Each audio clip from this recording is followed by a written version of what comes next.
শ্রীমদ্ ভগবদ্গীতা বা গীতা সনাতন ধর্মের অন্যতম প্রধান ধর্মগ্রন্থ। গীতা মূলত মহাভারতের একটি অংশ। সনাতন ধর্মাবলম্বীরা গীতাকে ভগবানের মুখনিসৃত বাণী মনে করেন। মানব ধর্ম, দর্শন ও সাহিত্যের ইতিহাসে গীতা এক বিশেষ স্থানের অধিকারী। গীতার কথক শ্রীকৃষ্ণকে হিন্দুরা ভগবান রূপে পূজা করেন। স্বয়ং গীতায় শ্রীকৃষ্ণকে শ্রী ভগবান হিসেবে বর্ণনা করা হয়েছে।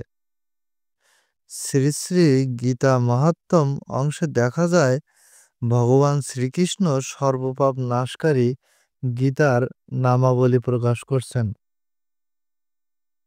শ্রীমদ্ ভগবদ্গীতা বা গীতার 18টি নাম এবং গীতার 18টি নামের মাহাত্ম্য ও তাৎপর্য আজ আমরা জানব।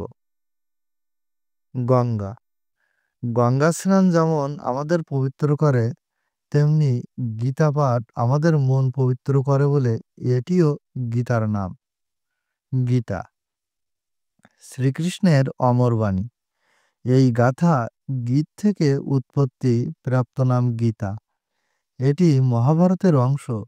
700টি শ্লোকের সমষ্টি। সাবিত্রী। গীতাকে পতিব্রতা স্ত্রীর সঙ্গে তুলনা করা হচ্ছে, যে আসলেই তার স্বামীর ভালোবাসার পাত্র। আর এই পতি বলতে শ্রীকৃষ্ণকেই বোঝাচ্ছে, অর্থাৎ গীতা শ্রীকৃষ্ণের যেমন ভালোবাসার, এর পাঠকও তার প্রিয়। সীতা। দেবী সীতার পবিত্রতা যেমন অক্ষয়, তেমনি গীতার পবিত্রতাও অক্ষয়। শত অসুর দানব যেই এসে একে ছুঁয়ে যাক, অপবিত্র করার চেষ্টা করুক, কিন্তু গীতার পবিত্রতা নষ্ট হবে না। সত্তা। পরম সত্য পরমেশ্বরের কথা বলা হয়েছে দেখে গীতার নাম হয়েছে সত্তা। পতিব্রতা। গীতাকে পতিব্রতা স্ত্রীর সঙ্গে তুলনা করা হচ্ছে, যে আসলেই তার স্বামীর ভালোবাসার পাত্র। আর এই পতি বলতে শ্রীকৃষ্ণকেই বোঝাচ্ছে, অর্থাৎ গীতা শ্রীকৃষ্ণের যেমন ভালোবাসার, এর পাঠকও তার প্রিয়। ব্রহ্মাবলী। ব্রহ্ম শক্তির পরিচায়ক এই গীতা। ব্রহ্মবিদ্যা, পরম ব্রহ্মের জ্ঞান হল এই গীতা। ত্রিসন্ধ্যা। গীতা পাঠের মুহূর্ত সন্ধ্যা বন্দনার মুহূর্তের সমান পবিত্র বলে এর আরেক নাম ত্রিসন্ধ্যা। মুক্তিগহিনী। মুক্তি ও মোক্ষের পথ দেখায় বলে গীতা মুক্তিগহিনী। অর্ধমাত্রা। ভগবানের অর্ধেক মাত্রা ফুটে ওঠে বলে এর নাম অর্ধমাত্রা। পূর্ণরূপ পাওয়া যায় যখন সকল শাস্ত্রের জ্ঞান হয়। চিতানন্দা। চিত্তকে আনন্দ দেয় বলে এটিও গীতার নাম।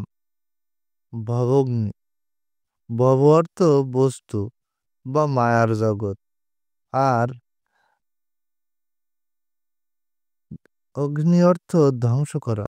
ভবযুক্ত ঘন যুক্ত দীর্ঘই ভবগ্নি, যার অর্থ যা বস্তু জগৎকে মায়াকে ধ্বংস করে। ভ্রান্তি নাশিনী। ঈশ্বরকে খোঁজার পথে সকল ভ্রান্তি নাশকারিণী। বেদত্রয়ী।